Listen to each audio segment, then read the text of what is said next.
One symptom of staph infections is folliculitis. Folliculitis is an infection of the hair follicles. In folliculitis, tiny white-headed pimples appear at the base of hair shafts, sometimes with a small red area around each pimple. In this image, you can see that we have small white pimples and red areas around them. Our next symptom is furuncle. Furuncle, commonly known as a boil, is a swollen, red, painful lump in the skin, usually due to infected hair follicle. The lump usually fills with pus, growing larger and more painful until it ruptures and drains. Furuncles often begin as folliculitis and then worsen. They are most frequently found on the face, neck, buttocks, armpits, and inner thighs, where small hairs can often be irritated. Our next symptom is impetigo, which, before mentioned, often occurs in young children, but can occur in young adults and adults as well. Impetigo is a superficial skin infection that mostly happens in young children.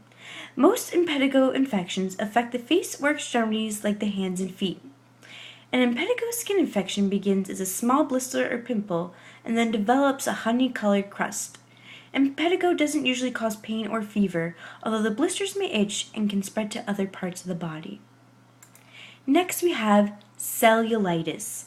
Cellulitis is an infection involving the skin and areas of tissue below the skin surface.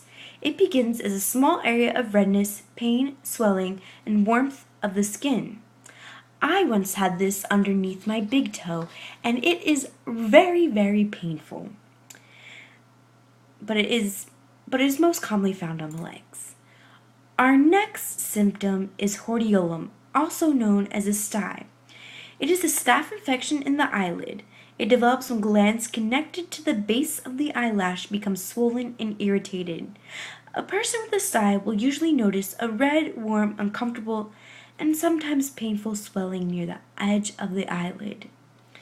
Each of these staph infections are minor and can be treated at home. But if a minor infection gets worse, for example, you start feeling feverish or ill, or the area spreads and gets very red and hot, or becomes engrossed with pus and other fluids, you should probably see a doctor where they can prescribe you an antibiotic which will clear your condition.